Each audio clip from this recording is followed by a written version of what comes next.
अस्सलाम वालेकुम, मेरा नाम ताहिर अली है और मेरे यूट्यूब चैनल का नाम उर्दू सॉन्ग ज़बान है और मैं इस चैनल पे उर्दू तशरीहात अपलोड करता हूँ और मेरे इस चैनल को सब्सक्राइब करना ना भूलिएगा। बिस्मिल्लाहिर्रहमानिर्रहीम। अस्सलाम वालेकुम डियर स्टूडेंट्स, उम्मीद है आप लोग ठीक होंगे और आप लोगों की ज़िंदगी खुशियों के साथ गुजर रही होगी। तो आज जो ये 9th का कोर्स है और इस हवाले से एक सबक की तशरीह की तरफ आप लोगों को लिए चलता हूँ। लेकिन ये सबक किसने लिखा हुआ है? ये एक मज़ाहिया सबक है और इस मज़ाह निगार का जो नाम है वो मिर्ज़ा फ़रहतुल्लाह बेग है। लेकिन मुझे सबसे पहले इस सबक का जो ख़ुलासा है या जो मरकज़ी ख़्याल है उस मरकज़ी ख़्याल और ख़ुलासे के हवाले से आपको बताता चलूँ कि इसका मरकज़ी ख़्याल क्या है। सबसे पहले अगर आप लोग ऐसा करें कि इस सबक का मरकज़ी ख़्याल सुने और ये इंशाल्लाह इससे इस्तिफ़ादा करें, तो इसके बाद इंशाल्लाह ख़ुलासा भी अपलोड करूँगा। तो अच्छा, बढ़ते हैं इस सबक का मरकज़ी ख़्याल। लेकिन इस चैनल पे हर नए आने वाले उनको चाहिए कि चैनल को सब्सक्राइब करो, घंटी के बटन दबाएं और ताकि मेरी हर वीडियो आपको वक्त पे पहुंचती रहे। तो अच्छा, बढ़ते हैं इस सबक के मरकज़ी ख़्याल की तरफ। मरकज़ी ख़्याल इस सबक का क्या है? मरकज़ी ख़्याल सबक यह है कि मिर्ज़ा फ़रहतुल्लाह बेग ने अपने मज़मून ग़ुलाम में एक यतीम बच्चे की कहानी बयान की है और ये बताने की कोशिश की है कि यतीम और बेसहारे बच्चे अक्सर आदमी तरबियत और अदम तवज्जो की बिना पर बिगड़ जाते हैं।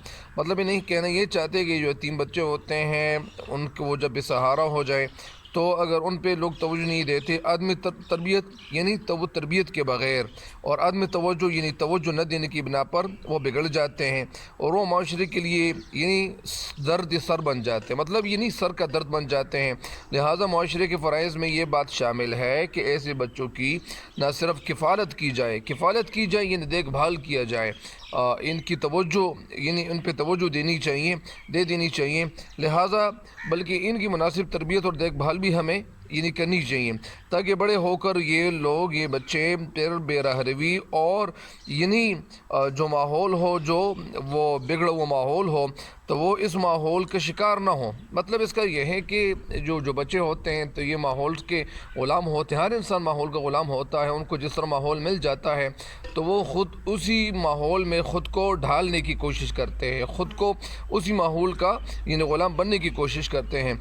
लिहाजा इनकी सही तरबियत करनी चाहिए और वो भी दूसरे लोगों की तरह माशरे के लिए यानी इनकी ऐसी तरबियत करनी चाहिए कि ये माशरे का एक बेहतरीन फ़र्द के तौर पर यानी एक शहरी के तौर पर ये यानी फ़ायदे या यानी बेहतरीन फ़र्द की तरह ये माशरे में क्या करें, एक अच्छा शहरी बन सके। तो इसी वजह से इनको अच्छे शहरी बनाने की तरबियत देनी चाहिए और इनको इनका ऐसा देखभाल करना चाहिए ताकि ये लोग क्या हो, ये बच्चे यानी बिगड़े न पाए। मतलब इनको बिगड़ने से ये बचाना चाहिए। तो जब ये इनकी तरबियत की जाएगी सही तरीके से तो फिर ये बच्चे यानी वो क्या नहीं होंगे, यानी ये दर्द सर माशरे के लिए नहीं बन जाएंगे। लिहाजा ये लोगों को फ़ायदा पहुंचाएंगे। बहरहाल ये तो इसका था ये तो एक मरकज़ी ख़्याल था और इसके बाद इंशाल्लाह आप लोगों को ख़ुलासा भी इंशाल्लाह इस सबक का बताऊंगा।